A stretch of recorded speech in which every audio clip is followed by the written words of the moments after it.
Hello दोस्तों। आज हम बात करेंगे एक ऐसे हथियार की जो हम आम लोगों को सरकार के बराबर खड़ा कर देता है। जी हाँ, आपने सही सुना।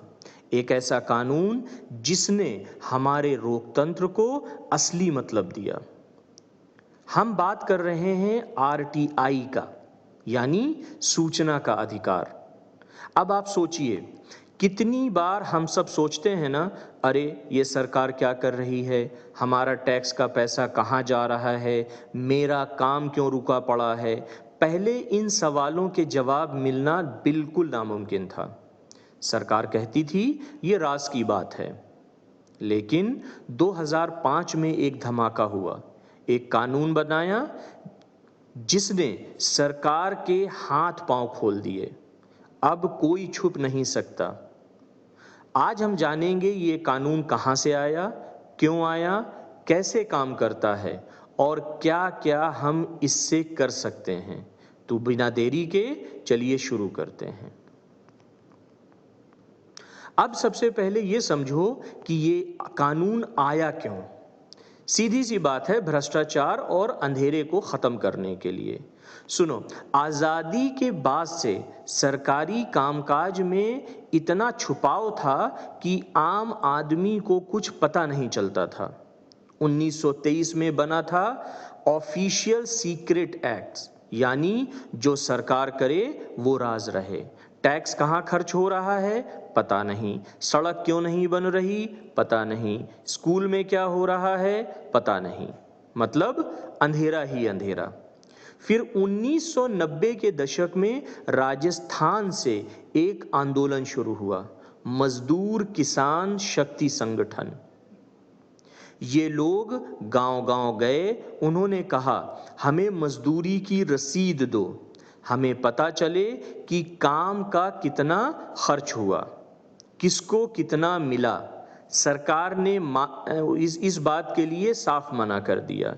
झगड़े हुए, जेलें हुई, लेकिन ये लोग नहीं रुके। धीरे धीरे ये आवाज पूरे देश में फैल गई। फिर बना NCPRI, यानी एक संगठन जिसने इस एक मुद्दे को पूरे देश में उठाया। बहुत सारी मेहनत, बहुत सारी लड़ाई और आखिरकार संसद ने ये कानून पास कर दिया और 2005 में ये पूरे देश में लागू हो गया। और सबसे मजेदार बात, देश की पहली आरटीआई आवेदन पुणे के एक पुलिस स्टेशन में डाली गई थी। तो ये था इस कानून का जन्म। अब समझते हैं है क्या ये आरटीआई।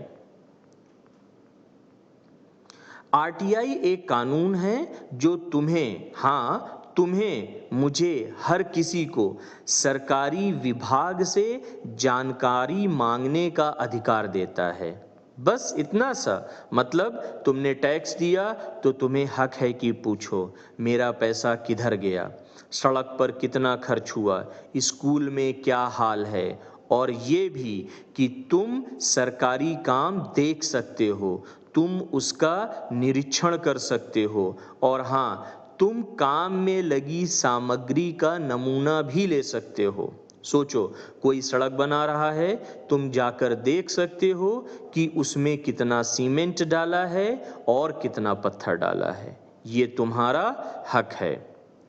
अब ये करना कैसे है? बहुत आसान है। हर सरकारी दफ्तर में एक सूचना अधिकारी बैठा है। उसका काम है लोगों को जानकारी देना। तुम बस 10 रुपए की फीस लगाओ, वो स्टैंप से, ये बैंक ड्राफ्ट से, और उस अधिकारी को एक चिट्ठी लिखो। उसमें लिखो अपना नाम, अपना पता, और साफ साफ बताओ मुझे ये जानकारी चाहिए, बस और कुछ नहीं। और ये कानून कहता है सरकार को 30 दिन में जवाब देना ही होगा, चाहे उन्हें मर्जी हो या उनकी मर्जी ना हो। अगर वो जवाब ना दें तो वो खुद गलती में हैं, उनके खिलाफ कार्रवाई हो सकती है। अगर फिर भी जवाब ना मिले तो तुम पहली अपील करो, फिर दूसरी अपील करो, सीधे सूचना आयोग में। बस इतना सा खेल है, मुश्किल कुछ भी नहीं है। लेकिन रुको, ये नहीं समझना कि अब सब कुछ खुला है। जी ऐसा बिल्कुल भी नहीं है। कानून में कुछ हदें हैं। बताता हूँ क्या क्या नहीं मिलता है। पहली, देश की सुरक्षा। अगर कोई जानकारी ऐसी है जिससे देश को खतरा हो तो वो नहीं मिलेगी, ये तो ठीक है। दूसरी, निजी बातें, जैसे किसी का निजी मामला, उनकी तनख्वाह, बीमारी, परिवार, ये सब तो नहीं मिल सकता जब तक कि सार्वजनिक हित बहुत बड़ा ना हो। मतलब तुम अपने पड़ोसी की फाइल तो नहीं मांग सकते, लेकिन हाँ, किसी बड़े अफसर की संपत्ति में बहुत बड़ा फर्जीवाड़ा है तो वो सार्वजनिक हित में आ जाता है। तीसरी बात, भरोसे की बात, जैसे बैंक की गुप्त रिपोर्ट या किसी ने सरकार से कुछ भरोसे में कहा तो वो नहीं दी जाती। तो दोस्तों, सब कुछ नहीं लेकिन बहुत कुछ मिल जाता है। और अब आते हैं असली कहानियों पर। अब सबसे दमदार हिस्सा, जब आरटीआई ने लोगों की जिंदगी बदली। एक किसान की कहानी। राम स्वरूप नाम का एक किसान, उसकी ज़मीन सरकार ने ले ली किसी प्रोजेक्ट के लिए। उसे मुआवजा देना था। महीनों बीत गए, पैसे नहीं आए। वो इधर उधर भागा, किसी ने नहीं सुना। फिर किसी ने बताया आरटीआई डाल दें। उसने एक छोटी सी चिट्ठी लिखी, मेरा मुआवजा क्यों नहीं आया। पता चला फाइल किसी के दराज में पड़ी थी, किसी के आगे नहीं भेजा गया। जैसे ही सरकार को आरटीआई का नोटिस मिला, हड़कंप मच गया और राम स्वरूप को उसका पैसा तुरंत मिल गया। एक चिट्ठी उसकी पूरी जिंदगी बदल गई। अब दूसरी कहानी, एक बूढ़े इंजीनियर की कहानी। बेंगलुरु में 80 साल के एक बुजुर्ग हैं, रविंद्रनाथ गुरु। आईटी से रिटायर हुए, फिर सोचा अब समाज को कुछ दूं या समाज के लिए कुछ करूं। उन्होंने आरटीआई को अपना जीवन बना लिया। 2004 से लेकर अब तक सैकड़ों आरटीआई डाल चुके हैं। उन्होंने शहर में गलत बिल्डिंग परमिशन, सरकारी पैसे की लूट, हर चीज़ उजागर की है। अकेले एक आदमी ने अपनी पेंशन खर्च करके पूरे शहर का भ्रष्टाचार उजागर कर रहे हैं। साहस नहीं तो क्या है फिर ये। अब हम बात करते हैं तीसरी कहानी की, ओडिशा की कहानी। ओडिशा में गांव-गांव लोगों ने आरटीआई का इस्तेमाल किया रिश्वत को रोकने के लिए। जब पता चला हमें रसीद मांगने का हक है तो अफसरों के पसीने छूट गए। अंधे लोगों के लिए ब्रेल लिपि में आरटीआई गाइड बनी। स्कूल, अस्पताल, सड़क, आम आदमी हर जगह हिसाब मांग रहा है। दिल्ली की एक और कहानी। दिल्ली में एक आदमी ने आरटीआई डाली, प्रधानमंत्री के दफ्तर में कितने पंखे हैं। हाँ, सही सुना आपने। उसे जवाब मिला पूरी लिस्ट, कितने पंखे, कितने बल्ब, कितनी कुर्सियां, सब कुछ। ये बताता है आरटीआई में छोटे से छोटा सवाल भी पूछ सकते हो और सरकार को जवाब देना ही पड़ता है। एक और मजेदार किस्सा, एक शख्स ने आरटीआई डाली, सरकारी चाय में कितनी चीनी डाली जाती है। उसे जवाब मिला 2 चम्मच। अब ये सवाल शायद मजाक था, लेकिन इसने सरकार को जवाब देने पर मजबूर कर दिया। ये आरटीआई की खूबसूरती है। कोई सवाल बड़ा नहीं, कोई सवाल छोटा नहीं। दोस्तों, ये आरटीआई की ताकत है। एक कागज हजारों मुंह बंद कर देता है। अब थोड़ी बात करते हैं आंकड़ों की, क्योंकि सच्चाई नंबरों में भी छुपी होती है। सरकारी रिपोर्ट के मुताबिक पिछले कुछ सालों में करोड़ों आरटीआई आवेदन डाली गई हैं, लेकिन सबसे चौंकाने वाली बात, इसमें से 70% से ज्यादा आवेदन आम लोगों ने डाली हैं। किसान, मजदूर, छात्र, बुजुर्ग। यानी ये कोई बड़े नेताओं का खेल नहीं है, ये आम आदमी का अधिकार है।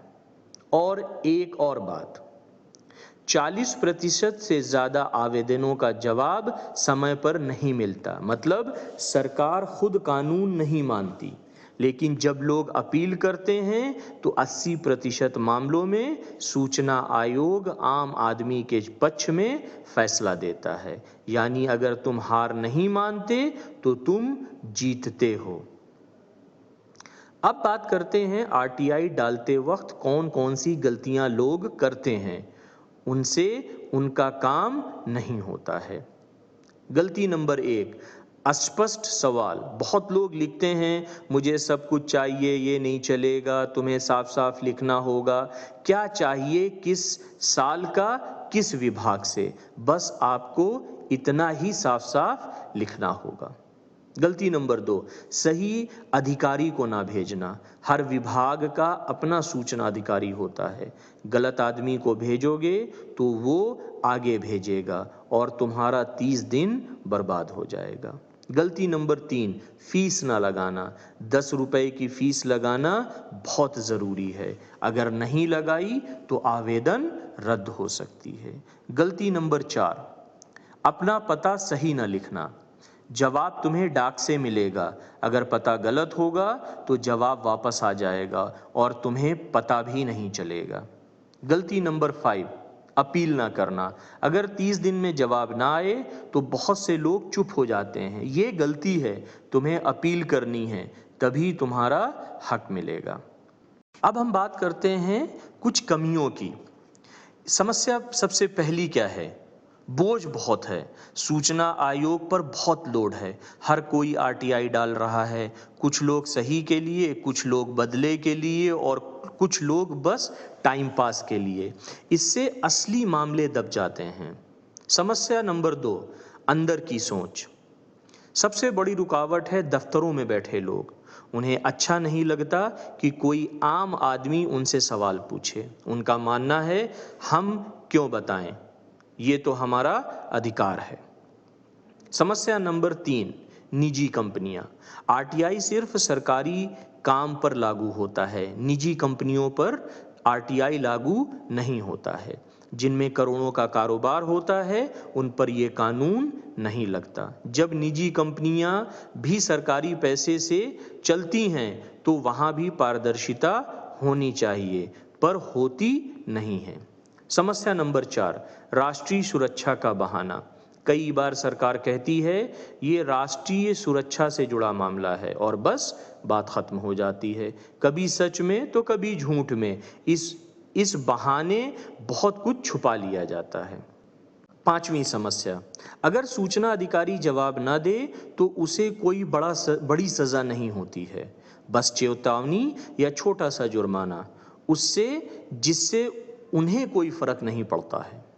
तो दोस्तों, हाँ कमियां हैं, लेकिन इन कमियों के बावजूद आरटीआई आज भी आम आदमी का सबसे बड़ा हथियार है। तो दोस्तों, अब तुम्हें क्या करना है? बस इतना, अपने हक को जानो। तुम्हें हर किसी से डरने की ज़रूरत नहीं है। तुम्हें हर बात पर चुपचाप सह जाने की भी ज़रूरत नहीं है। अगर कहीं गड़बड़ी दिखे, स्कूल में, सड़क पर, अस्पताल में, दफ्तर में, तो एक चिट्ठी लिखो। बस 10 रुपए की फीस लगाओ, सही अधिकारी को दे दो और 30 दिन का इंतज़ार करो। अगर जवाब ना आए तो अपील करो, हार मत मानो। बस इतना ही। और एक बात, आरटीआई सिर्फ दूसरों के लिए नहीं है, ये तुम्हारे अपने काम के लिए भी है।